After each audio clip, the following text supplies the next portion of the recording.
listening to Sudbury News Talk. I want to show you something. Stand by. On the morning shift. Anything could happen. Sudbury News Talk on the morning shift.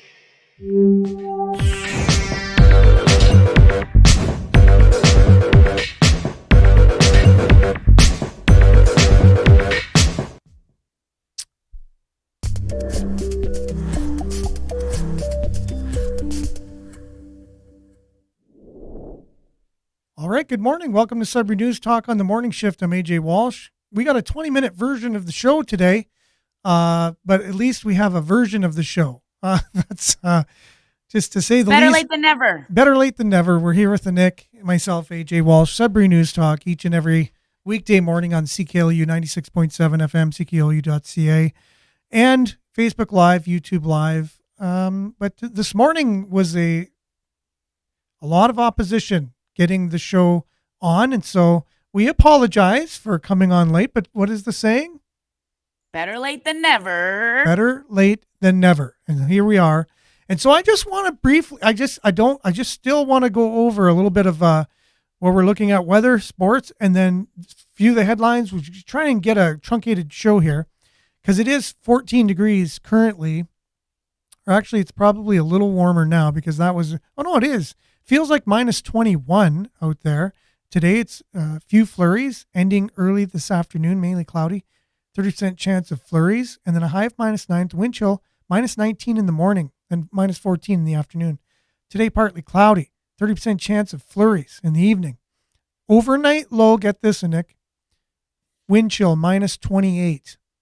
Ouchies. Tonight. Risk of frostbite. Yeah. So Tuesday, sunny, though, sunny in the morning and early afternoon. Then a mix of sun and cloud. 30% chance of flurries, though, tomorrow, later.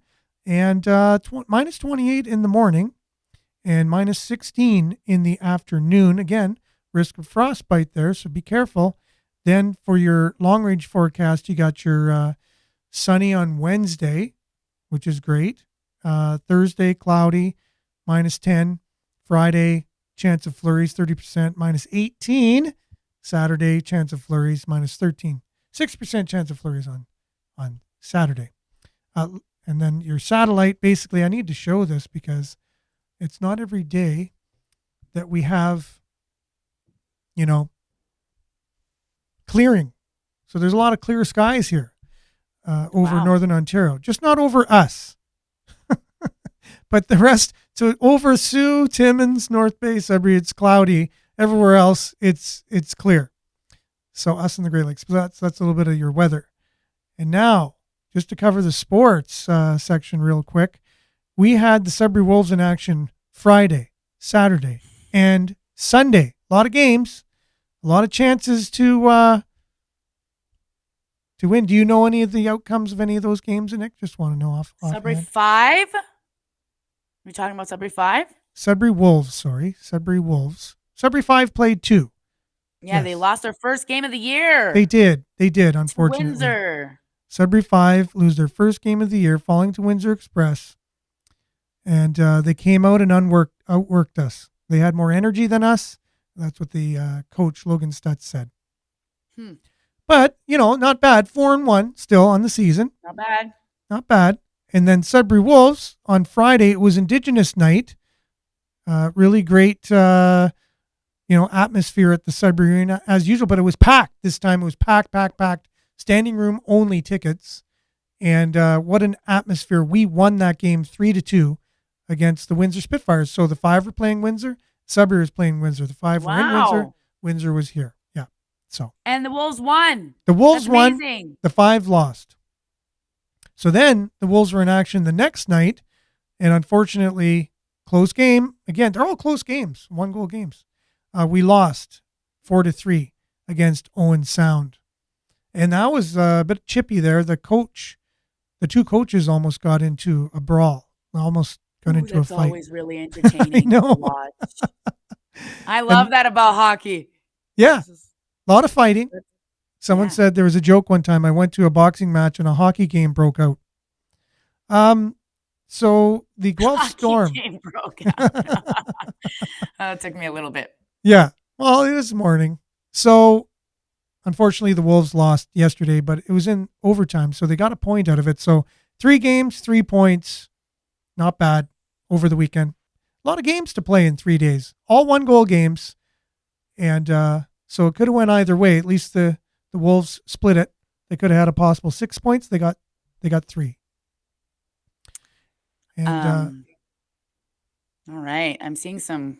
Oh, okay. Yeah, more.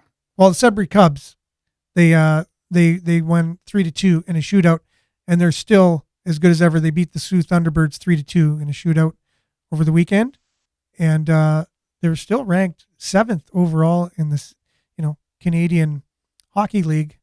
So Wow. They're pretty amazing. So they're still doing their thing, still winning, beating the Sioux Thunderbirds over the weekend. And today we got a real mixed bag of stories. So, I mean, if we go through them. I'm seeing one article here that I'm excited for us to talk about. Yeah. So I don't know. We're going to bounce around national and local stories, I guess. I don't know. So this was the anniversary for the Freedom Convoy, right? In Ottawa. Yeah. So police made a bunch of arrests and gave out a bunch of tickets. During the day?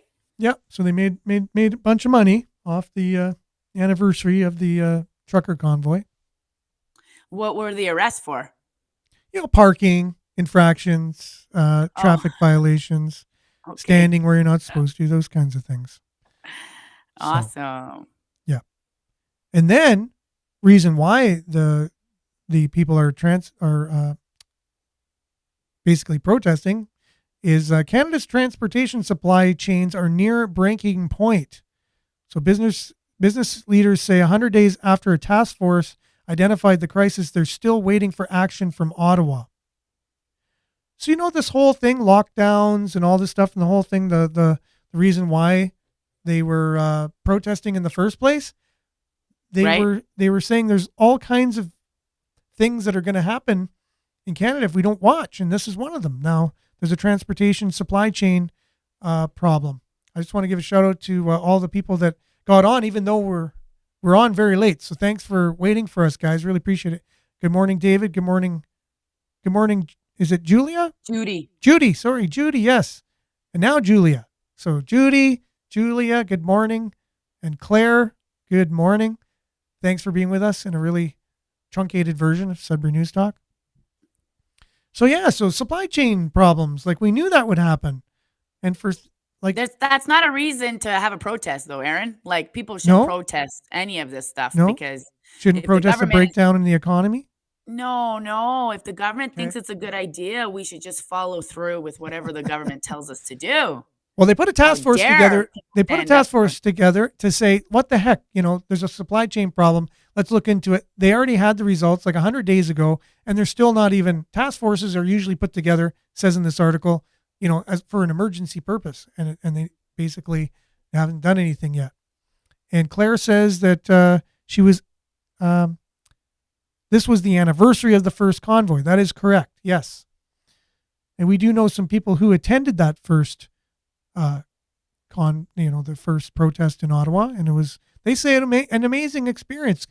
Yeah, it was really scary. The bouncy castles were a really scary situation, and people made their own little hot tubs, and true. It was a really bad place to be. Yeah, Claire is saying it was done all over Canada, which is true. I think just the main concentration of it was in Ottawa to send a message to the government, the Canadian which government. The government, never spoke to them. One time. Never spoke to them. But afterwards, though, a lot of the mandates were lifted and a lot of the things that they were protesting about were resolved. They said it had nothing to do with the protests, and whether that's true or not, I don't know. But that is what happened shortly after. This is a sad story. Greater Sudbury apartment fire leaves 1 in hospital and 30 displaced in the South End. Ramsey View Court, I believe. Centennial Drive, right by the hospital area. And one person was critically injured, went back into his burning apartment for some reason, and they don't know why. Whoa. Yeah, Claire was saying the anniversary of the convoy was great to see, for sure, and the convoy probably original one was as well.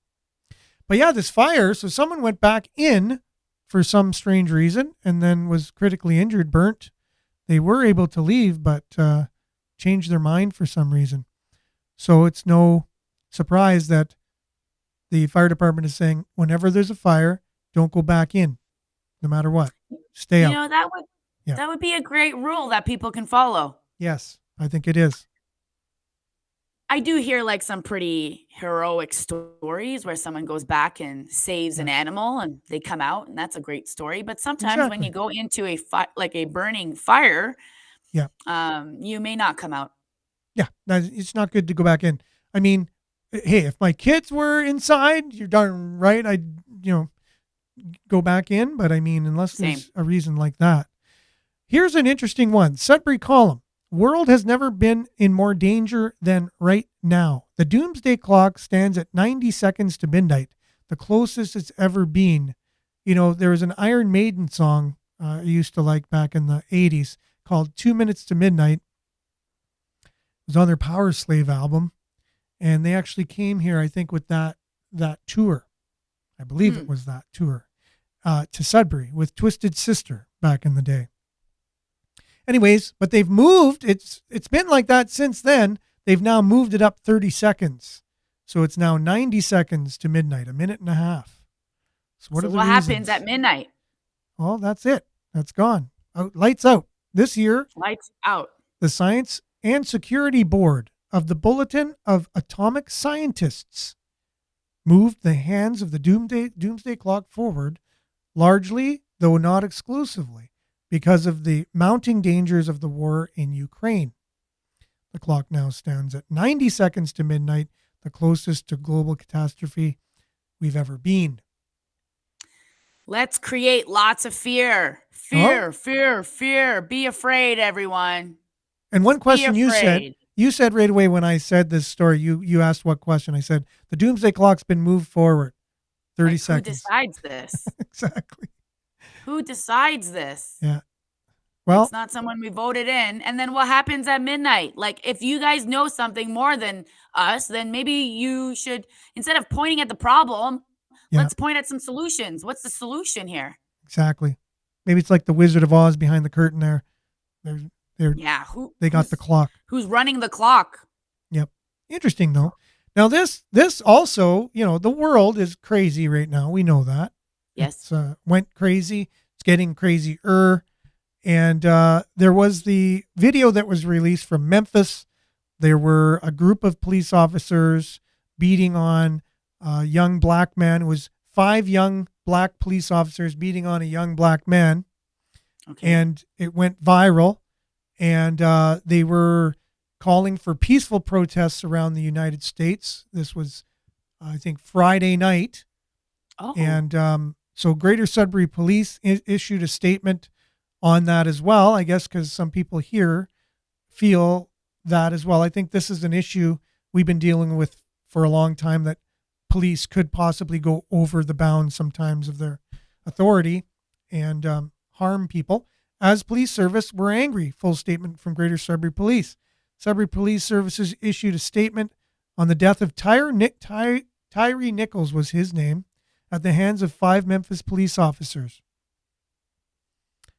So I basically described what happened. It was basically a routine traffic stop, and this guy ended up dying after a beating. So, and he had no prior criminal record or anything. So, Aaron, it's really sad because I have friends who are black, and they tell me that they have conversations with their kids that if you get stopped by the cop for speeding, you just listen to them. You just do whatever they tell you to do. And I'm like, that was kind of mind blowing to me because I've never experienced that. And that's not ever a conversation that white folks have. So, well, this again, right? Although the media in the United States tried all their best to make this a racial issue, saying that it's systemically racist, even though it was 5 black police officers, this young black person was a victim of systemic racism somehow. And someone came out that I was listening to saying it's just a problem with probably a generation.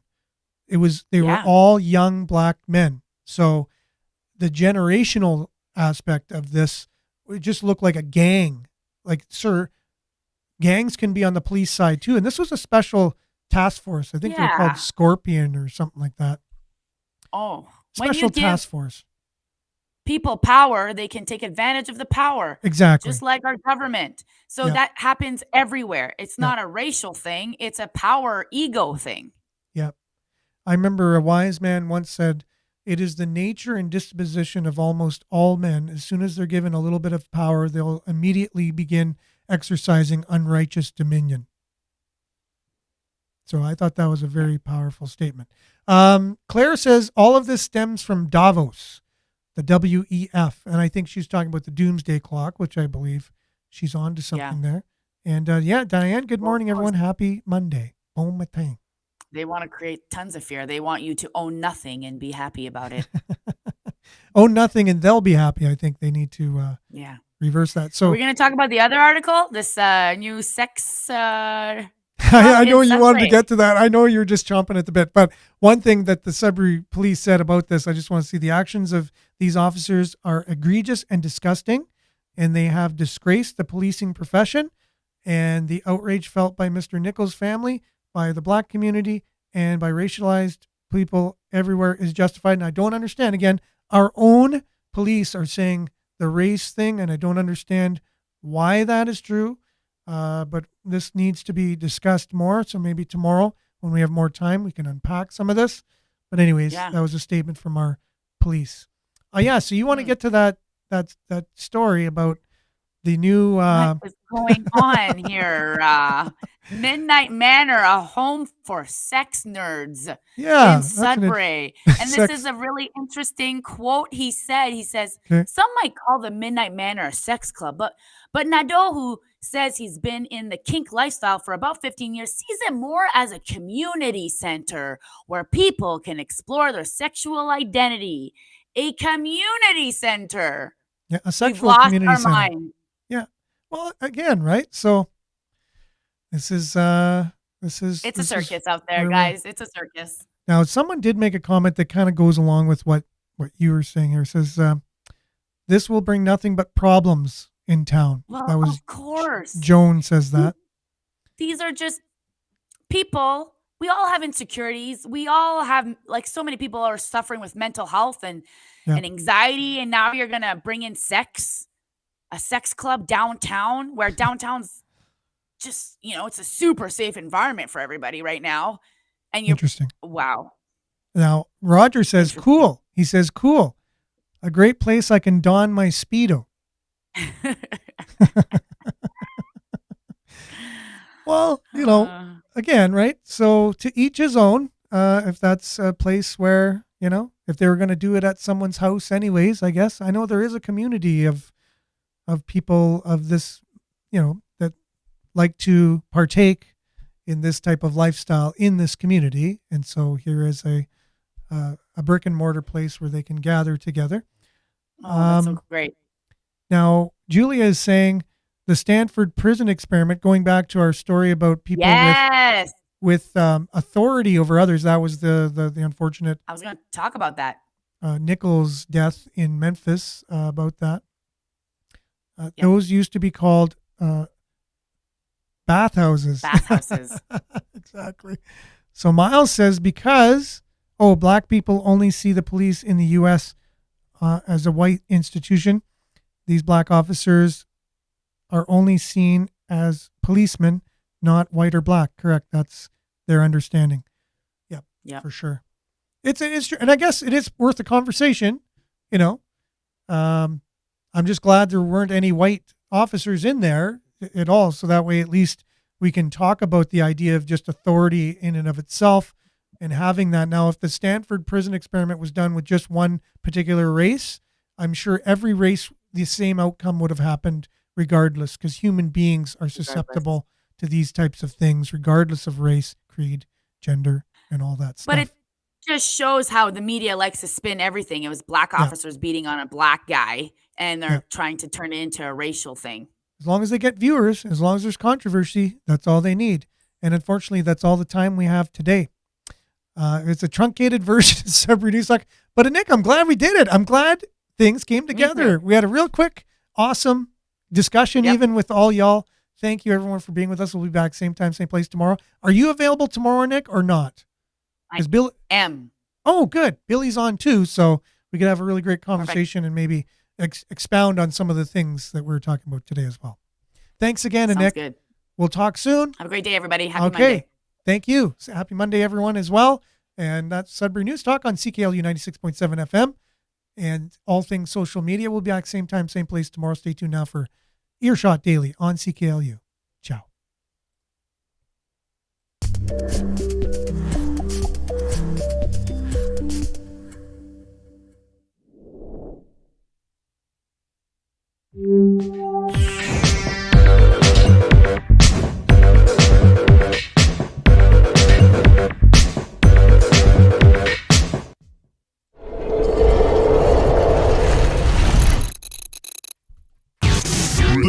This is Sudbury News Talk on the morning shift.